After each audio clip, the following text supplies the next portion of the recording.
Voilà, bienvenue dans la seconde partie d'investigation. Une question, ce soir, l'immigration, problème ou solution? Nous nous trouvons actuellement au Parlement européen de Bruxelles et Rachida Dati nous a rejoint. Bonjour. Bonsoir madame, vous allez bien? Très bien. Alors vous publiez cet ouvrage, Rachida Dati, fille de Mbarek et de Fatim Zora, ministre de la Justice. Vous étiez mignonne, vous aviez quel âge? J'étais au collège. Vous étiez au collège, très bien. Alors, ce qui est intéressant finalement, c'est de voir que vous mettez en avant vos origines d'immigration, et puis vous dites que vous êtes arrivé jusqu'à un ministère régalien en France. Finalement, quoi, vous êtes tous un symbole? Non, mais le titre a été choisi à dessein. Il a été décidé au dernier moment, vu le contexte actuel en France, mais aussi en Europe, avec la montée des populismes, avec la montée des extrémismes, et pour ne pas dire la montée du rejet de l'autre. Donc le titre a été c'est un peu un clin d'œil pour dire que l'immigration n'est pas qu'un boulet, ça n'est pas un fardeau, ça n'est pas non plus une erreur, c'est peut-être aussi une chance pour les pays européens. Mais en France, un parcours comme le mien est possible. Mais je dis bien, et c'est vraiment le contenu de ce récit, ça n'est pas si facile que cela.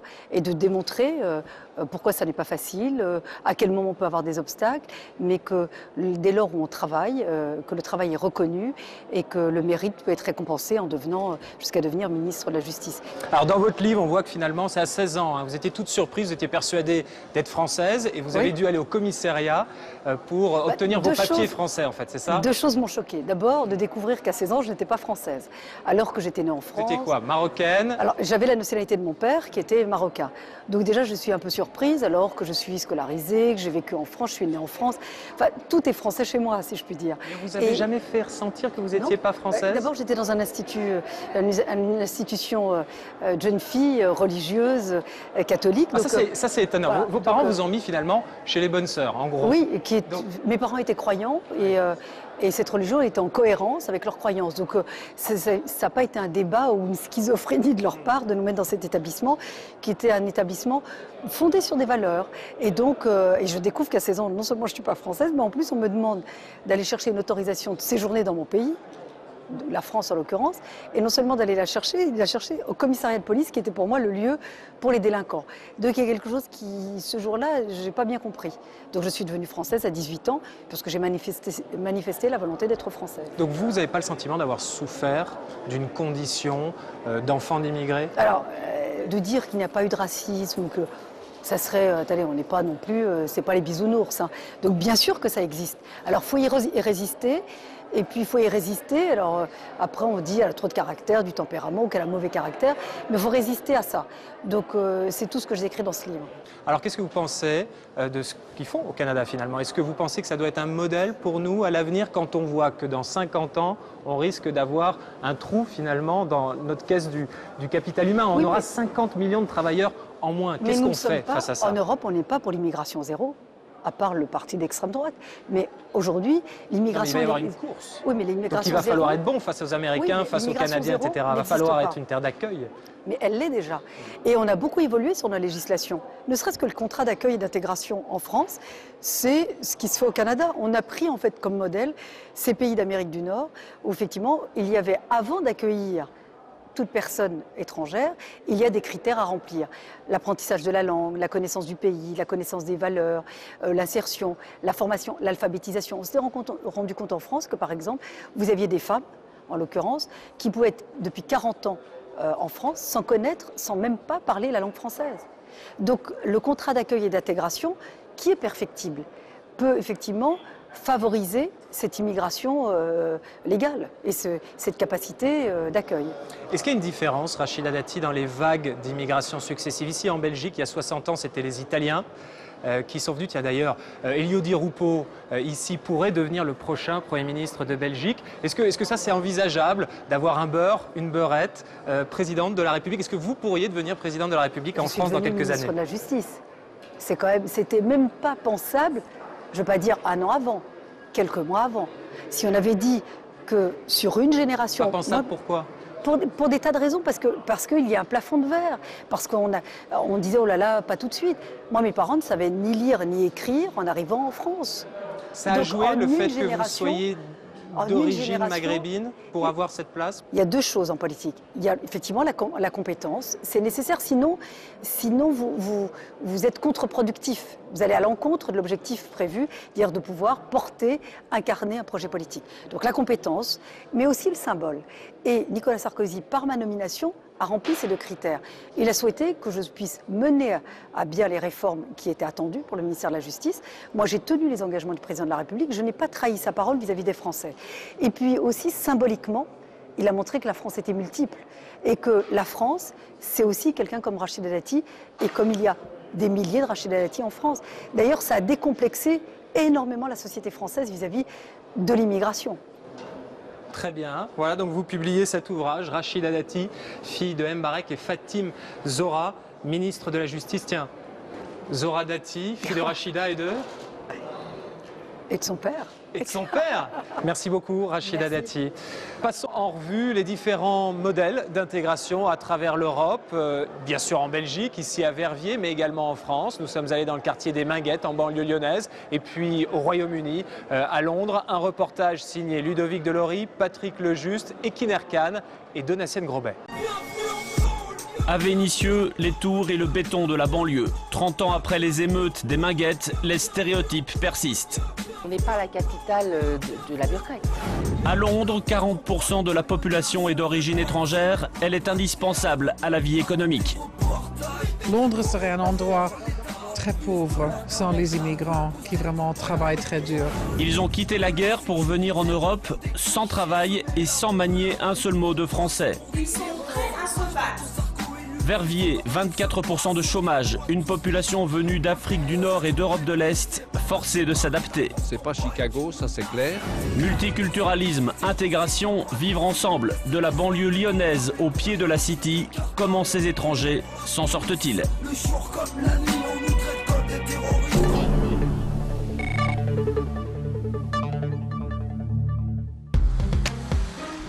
Les Minguettes, c'est juste au pied du château d'eau. Une zone à urbaniser en priorité, une ZUP, comme on dit au ministère de la Ville.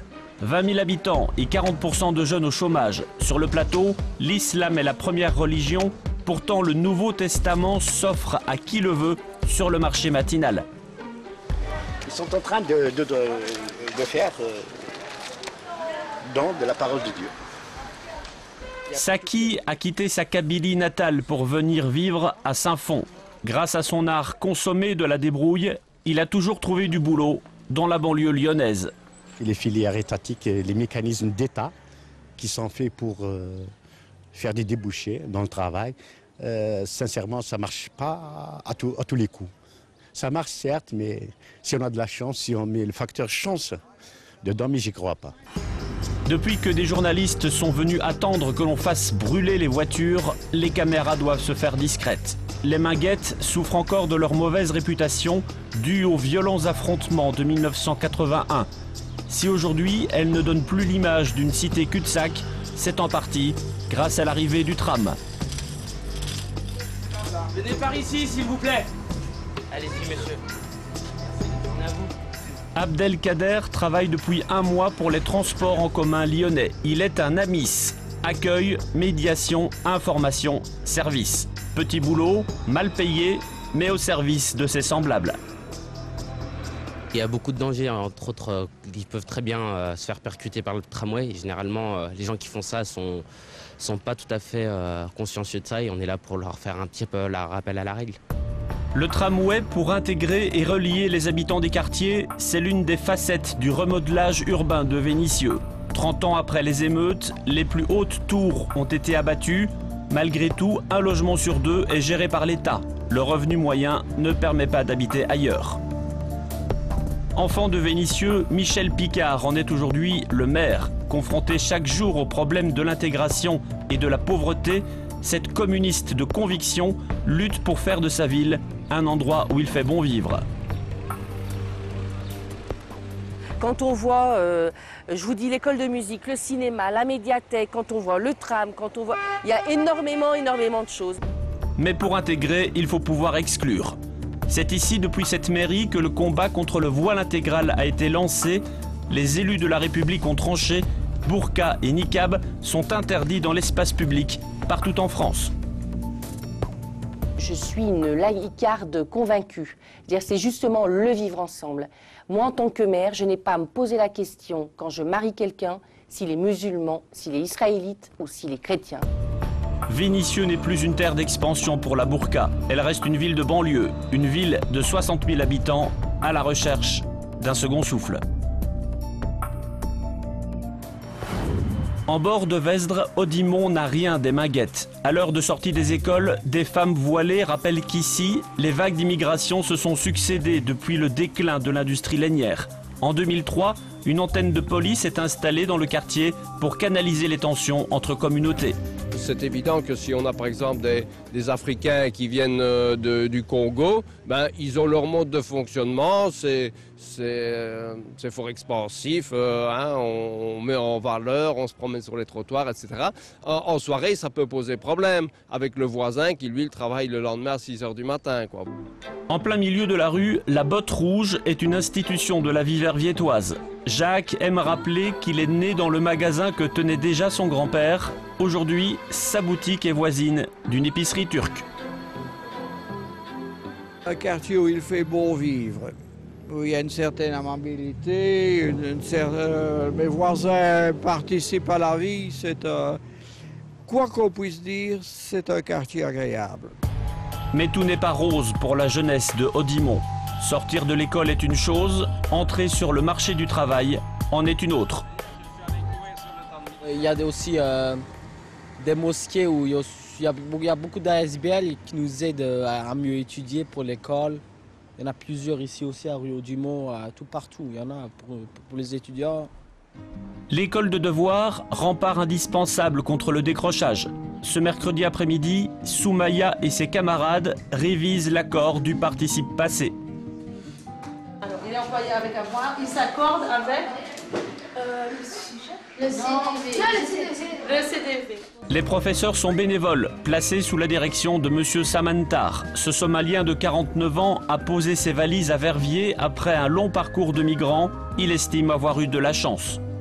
Créer à cette ASBL-là, qui crée une école de devoir, c'était vraiment facile. On n'a pas de difficultés. On a tout l'appui nécessaire pour qu'on mette sur pied ce projet-là. 24% de chômeurs et une aide sociale 3 fois plus élevée que la moyenne wallonne. L'ancien fleuron de l'industrie lainière doit aussi gérer un flux migratoire constant sur son territoire. Verviers punit le port du voile intégral.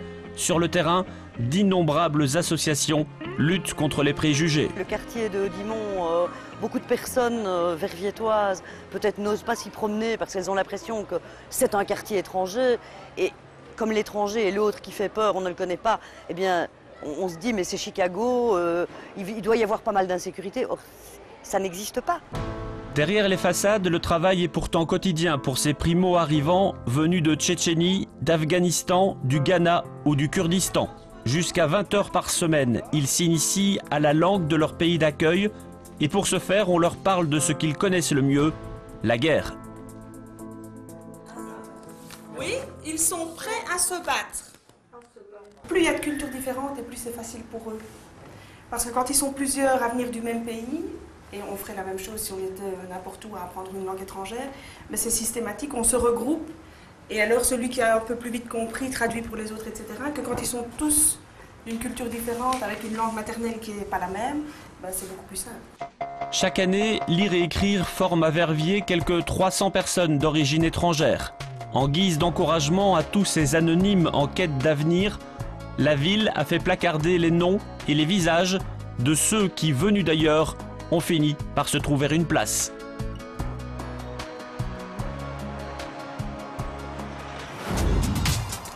East End, terre de contraste. Au nord de la Tamise, bloqué entre les docks et la City, le cœur de la finance mondiale gagne du terrain sur les habitations sociales. Sur les 8 millions d'habitants de la métropole londonienne, un tiers est né en dehors de Grande-Bretagne. La plupart sont passés par ici, le marché de Petticoat Lane. Ses vêtements à prix cassé, seul moyen de gagner quelques pounds pour les milliers d'immigrés venus essentiellement d'Asie. Salim a quitté son Pakistan natal il y a 3 ans. Seul, sans un sou, il a choisi Londres comme une évidence. Je suis venu ici parce qu'il y a trop de problèmes dans mon pays. Il n'y a pas de boulot, il y a trop de chômage et je n'ai pas envie de retourner à la maison. Vous avez de la famille ici à Londres? Non, non, je suis seul, pas de famille, pas de frères, pas de sœurs, rien, je suis seul. Depuis 400 ans, le plus vieux marché de Londres offre une chance aux immigrants. Avant Salim, ils étaient français, juifs, irlandais.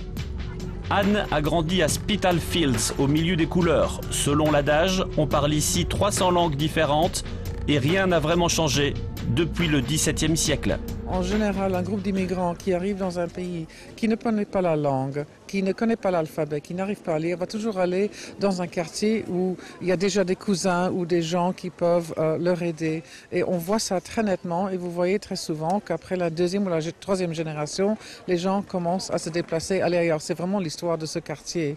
Car dans cet apparent melting pot, une immigration chasse l'autre. Fini les pubs et la soupe populaire. L'islam a pris possession des lieux. Brick Lane est devenu Benglatown et personne ne s'en offusque. La grande mosquée de Londres a servi de temple protestant et de synagogue. Le voile intégral côtoie les blue jeans dans une odeur permanente de curry.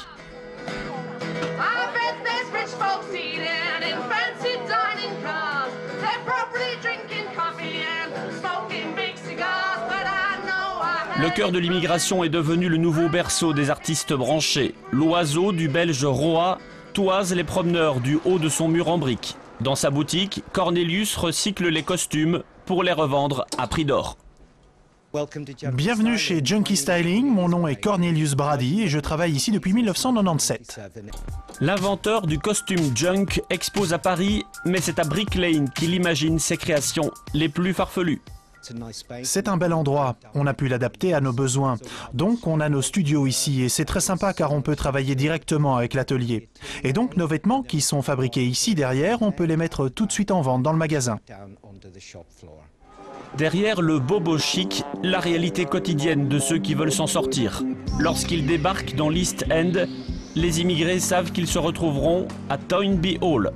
Créée par des réformistes à la fin du 19e siècle, cette fondation ouvre ses portes aux plus pauvres. Toynbee Hall, c'est un endroit où les gens du quartier peuvent venir se rencontrer, peuvent venir avoir de l'aide, par exemple. Les gens qui sont des immigrants récents ne savent pas quelles sont les lois en ce qui concerne beaucoup de choses, et peuvent s'informer, peuvent avoir des informations, peuvent aussi avoir un soutien de leur communauté.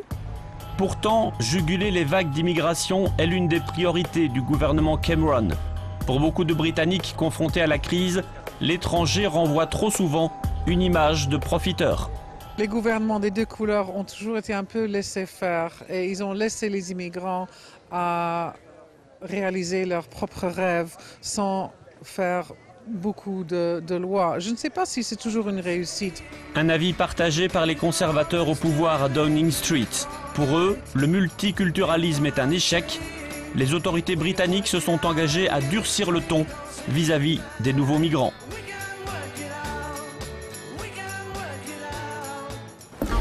L'immigration sera au cœur des discussions entre les 27 chefs d'État et de gouvernement qui se sont donné rendez-vous ces jeudi et vendredi ici à Bruxelles. Sur la table, le renforcement des contrôles aux frontières extérieures ainsi que la mise en place de partenariats avec les pays africains. Voilà, cette émission a été réalisée par David Fior, coordonnée par Lara Friso. Merci à Claude Courtois, Jacques Henry, Francis Tillemont, Manon Delbecq. Merci à vous de l'avoir suivi. Rendez-vous au mois de juillet pour un nouveau numéro d'investigation qui sera cette fois consacré au tourisme. Bonsoir.